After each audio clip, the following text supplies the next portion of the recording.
ফলে এছআইটিত আজি সাক্ষ্য প্ৰদান কৰিলে শিল্পী গীতালী দেৱীয়ে এজাহাৰকাৰী হিচাপে আজি সাক্ষ্য ল'লে এছআইটিৰ বিষয়াই তদন্ত প্ৰক্ৰিয়াত সহযোগ কৰিবলৈ আমাক কোৱা হৈছে আমাৰ হাতত যি তথ্য আছে সেয়া দাখিল কৰিছো সাক্ষ্য প্ৰদান কৰি সাংবাদিকক গীতালী দেৱীৰ মন্তব্য আমি মন্তব্যটো আগবঢ়াম কিন্তু তাৰ প্ৰাক মুহূৰ্তত আমি এই মুহূৰ্তত ফোনযোগে সংযুক্ত হৈছো আমাৰ জ্যেষ্ঠ সাংবাদিক ঋত্বিক কৌশিকৰ সৈতে ঋত্বিক যিহেতু এছআইটিৰ যিখন বৈঠক ছিংগাপুৰ আৰক্ষীৰ সৈতে অনুষ্ঠিত হৈছে যথেষ্ট তাৎপৰ্যপূৰ্ণ আছিলে বৈঠকখন ইতিমধ্যে সমাপ্ত হৈছে গতিকে এই বৈঠকখনত কেনেধৰণৰ তথ্য প্ৰমাণ ছিংগাপুৰ আৰক্ষীয়ে দাখিল কৰিছে আৰু এই বৈঠকখনৰ জৰিয়তে কেনেদৰে আচলতে তদন্ত প্ৰক্ৰিয়াটো অগ্ৰগতি লাভ কৰাৰ সম্ভাৱনা আছে ঋত্বিক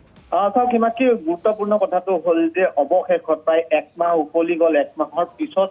এছআইটিৰ দল ছিংগাপুৰলৈ যাবলৈ সক্ষম হ'ল 30 ছেপ্টেম্বৰতে ছিংগাপুৰ প্ৰশাসনক আবেদন কৰিছিল যোৱাৰ কাৰণে আৰু যাৰ যি অনুমতি সেই অনুমতি অৱশেষত ছিংগাপুৰ প্ৰশাসনে এছআইটিক দিছিল আৰু দুজনকৈ বিষয়া ইতিমধ্যে ছিংগাপুৰত আছে আৰু আজি পুৱাৰ ভাগত ছিংগাপুৰৰ যি আৰক্ষীৰ লোক আছিল যি স্থানত এই ঘটনা সংঘটিত হৈছিল আৰু ছিংগাপুৰ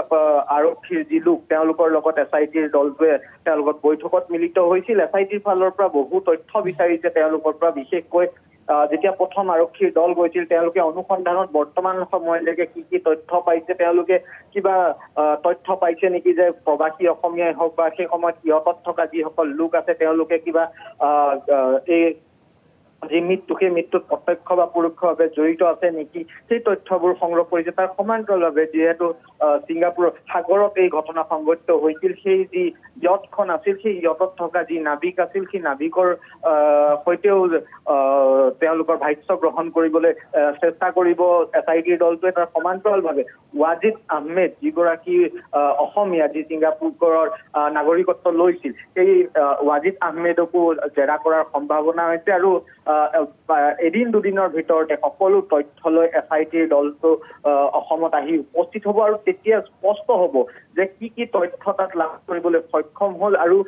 ছিংগাপুৰ ভ্ৰমণে কেনেধৰণে গোটেই তদন্ত প্ৰক্ৰিয়াটোত অগ্ৰগতি কৰাত সহায় কৰিব সেইটো স্পষ্ট হ'ব কিন্তু গুৰুত্বপূৰ্ণ কথাটো হ'ল যে এই যি গোচৰ আছিল যদি ছিংগাপুৰত যি ঘটনা হৈছিল প্লেচ অফ অকাৰেঞ্চ তাত যদি তদন্তকাৰী বিষয়া নাযায় তেন্তে আধৰুৱা হৈ ল'ব আৰু পৰৱৰ্তী সময়ত যেতিয়া গোচৰটোৰ শুনানি আৰম্ভ হ'ব গোচৰটো চলিব সেই সময়ছোৱাত গোচৰটো শক্তিশালী কৰাত কিন্তু টান হ'ব আৰু যাৰ বাবে পিঅ' ভিজিটো এছআইটিৰ দলে কৰিব আৰু সেই পিঅ' ভিজিটতো হয়তো আৰু তথ্য পোহৰলৈ আহিব সেই নাবিককেইজনৰ লগত যেতিয়া তেওঁ ভাষ্য গ্ৰহণ কৰিব তেতিয়া বহু তথ্য পোহৰলৈ আহিব এই যি প্ৰবাসী অসমীয়া হওক বা ইয়াত চাৰিগৰাকী যি অসমৰ লোক আছিল সিদ্ধাৰ্থ শৰ্মা জ্যোতি গোস্বামী অমিত প্ৰভা মহন্ত আৰু সন্দীপন গাৰ্গ সেই চাৰিগৰাকীয়ে যি ভাষ্য দিছিল আৰু প্ৰবাসী 10গৰাকী অসমীয়াই যি ভাষ্য দিছিল সেই ভাষ্যৰ লগত সেই নাবিকৰ ভাষ্যৰ মিল আছে নাই সেইটো পৰীক্ষা কৰা হ'ব আৰু তেতিয়া পোহৰলৈ আহিব যে এই গোটেই ঘটনাটো প্ৰকৃততে কেনেধৰণে সংঘটিত হৈছিল কি হৈছিল সেইদিনাখন আচলতে গোটেইখিনি পোহৰলৈ আহিব ইমানখিনি হয় ঋত্বিক কৌশিক সবিশেষ তথ্যৰ বাবে এই মুহূৰ্তত আপোনাক ধন্যবাদ জনাইছোঁ আৰু ইতিমধ্যে আমি আপোনালোকক জনাইছোঁ যে কণ্ঠশিল্পী গীতালী দেৱীৰ যিহেতু আজি সাক্ষ্য গ্ৰহণ কৰা হৈছিল আৰু সাক্ষ্য গ্ৰহণৰ পিছতে তেওঁ সাংবাদিকৰ আগত কি মন্তব্য আগবঢ়াইছিল এই মুহূৰ্তত আগবঢ়াইছোঁ তদন্তত অকণমান হেল্প কৰিব দিছে সেই হিচাপে মোক মাতিছিলে মই যিখিনি মোৰ জানো মই যিখিনি কৈছিলোঁ সেইখিনি ওপৰতে তেওঁলোকে সোধ-পোছ কৰিছে আৰু মানে আমি ন্যায়টো বিচাৰিছোঁ দুখীয়া শাস্তি পাওক কেনেকৈ কি ধৰণৰ হৈছিল সেই হিচাপেই আমাৰ দিয়া হৈছিলে সেই হিচাপেই তেওঁলোকে বিচাৰিছে মাতিছে যি জানো জুবিনদাৰ বিষয়লৈ বা তেনেকুৱা ধৰণৰ কথাই তেওঁলোকে কৈছে যে ফোন কৰিম তেওঁলোকে জনাম